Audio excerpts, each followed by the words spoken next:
Sir sir sir sir sir বিশ্বাস করুন sir, আমি খুন করিনি। স্যার আমি খুন করিনি স্যার। তুই খুন না করলে লাশের পাশে কি করছিলিস? স্যার এটা সত্য যে টাকাগুলো আমি নিয়েছিলাম, অনেকগুলো টাকা, দেখে লোক সামলাতে পারিনি। কিন্তু বিশ্বাস করুন স্যার, আমি খুন করিনি স্যার। কনস্টেবল, তুমি এক কাজ করো, ইফতারের টাইম হয়ে গেছে, আমার ইফতারটা দিয়ে বাইরে গিয়ে দেখে আসো রিক্সাটা আছে কিনা। Okay sir. এই কথা, তুই আমাকে কোন বিপদে ফেললে?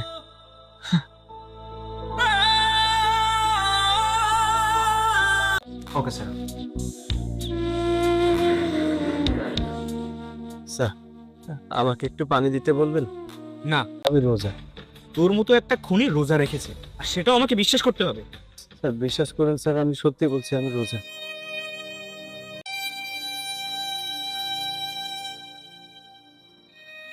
الله أكبر الله أكبر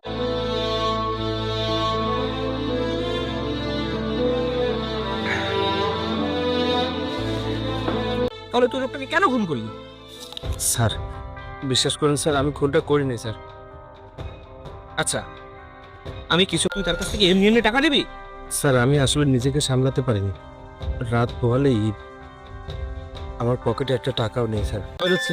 শোনো, তুমি দেখো না মহাজনের কাছ থেকে কিছু টাকা ধার নিতে পারো কিনা। মেয়েটা বায়না করে আছে, ওর একটা নতুন জামা লাগবে, কালকে তো ঈদ। কিন্তু টাকা। বাবা, তুমি কোথায় যাচ্ছ? চুলকে আমার জন্য নতুন একটা গোলাপি জামা আনবি। পাশের বাড়ির ময়না পর একটা গোলাপি জামা কিনেছি। আচ্ছা ঠিক আছে। আমি সবাইকে বলে আসি।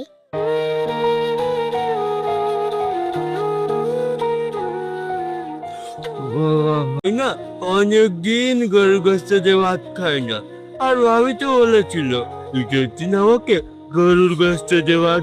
হ্যাঁ হ্যাঁ সত্যি বলছি, কালকেই তোর জন্য গরুর গোস্ত নিয়ে আসবো, তুই পেট ভরে গরুর গোস্ত দিয়ে ভাত খাবি। আচ্ছা।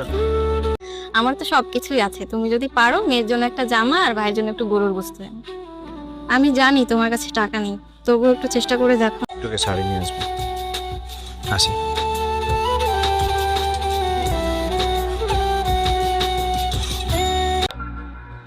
আসসালামু আলাইকুম সাহেব, রিক্সাটা নিতে আসলাম। আজকে শেষ রমজান, কালকে ঈদ, আজকেও দেরি করে আসলি? সকালে দেরি করে আসবি। কাজ করি, সাহেবকে টাকার কথাটা এখন বলে ফেলি, সাহেব যদি কিছু টাকা ধার দেয় তাহলে আমার খুব উপকার হবে। টাকাই দিচ্ছিস না, আগে তুই তোর বকেয়া টাকাগুলো দিবি, তারপর অন্য কথা। ঠিক আছে স্যার। এই কি বলবি জানো?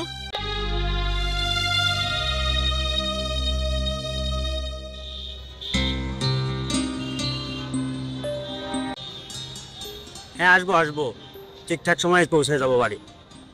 স্যার কি ঈদের জন্য শপিং করলেন? হ্যাঁ এই টুকটাক কেনা। আর ছোট ভাইটার জন্য একটু গরুর গোস্ত কিনবো। রাখো এখানে, রাখো এখানে রাখো। তো 50 টাকা ভাড়া, আমি তোমাকে 50 টাকাই দিয়েছি। হ্যাঁ স্যার, আপনি ঠিক কথাই বলেছেন, 50 টাকাই ভাড়া। কিন্তু স্যার আজকে তো শেষ রমজান, আপনি তো আপনার পরিবারের জন্য হাজার হাজার টাকার কেনাকাটা করেছেন, আমাকে আর 50 টাকা বাড়িয়ে দিন না। এই তুই কি আবল তাবল বকছিস? তোর মাথা ঠিক আছে তো? তবুও তোকে 1 টাকা বেশি দিতে পারবো না।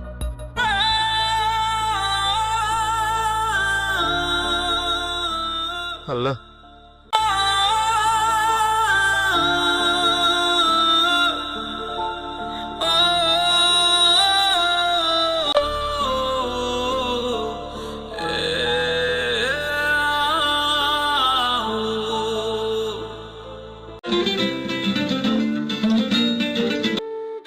হ্যালো।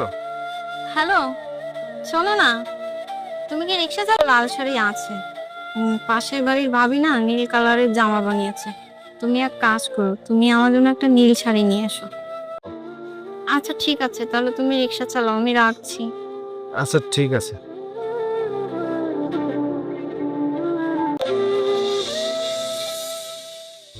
সারা দিন হয়ে গেল, বিকাল হতে চলেছে, কিন্তু পকেটে আছে মাত্র কয়েকশো টাকা। আমার এখন টাকার দরকার, অনেক টাকার দরকার।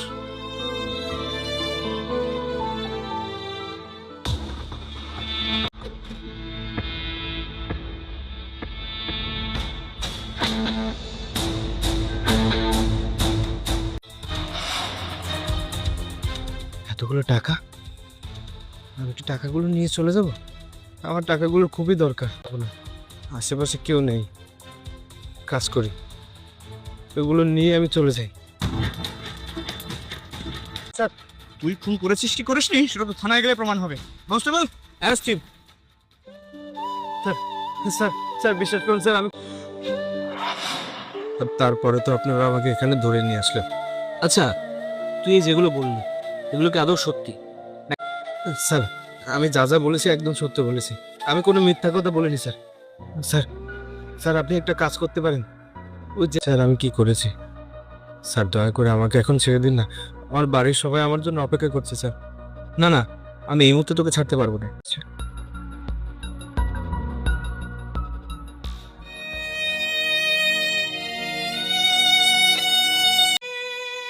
আপনার ডায়ালকৃত নম্বরে এই মুহূর্তে সংযোগ প্রদান করা।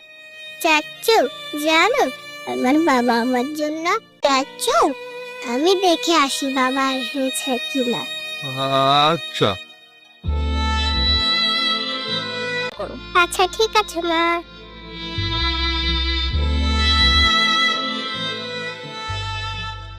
নূর, নম্বরে এই মুহূর্তে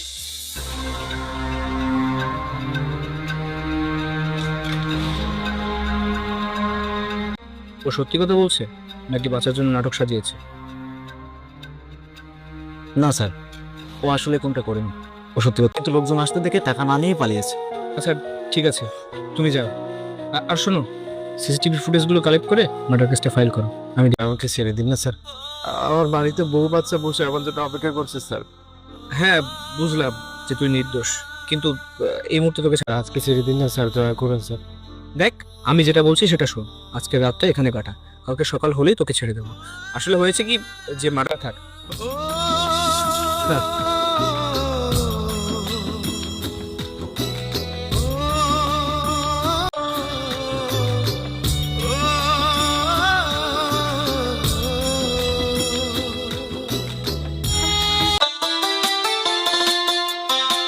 মা আজকে তো ঈদের দিন, বাবা নতুন জামা নিয়ে আসবেন না?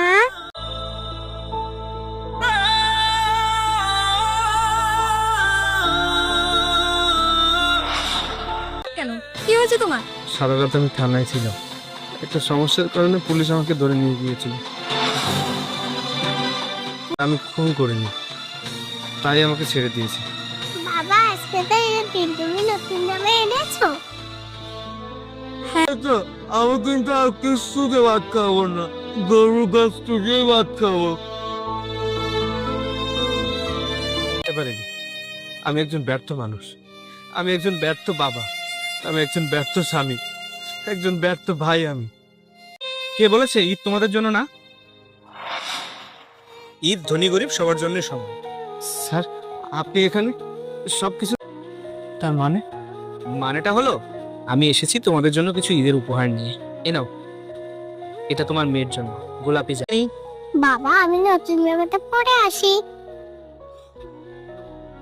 এ নাও, এটা তোমার বউয়ের জন্য নীল শাড়ি। ঈদের আনন্দ গরিবদের জন্য না, তুমি ভুল বলেছিলে। ঈদ মানে খুশি, ঈদ মানে হাসি, আর এই ঈদের আনন্দ ধনী গরিব সবার জন্য সমান।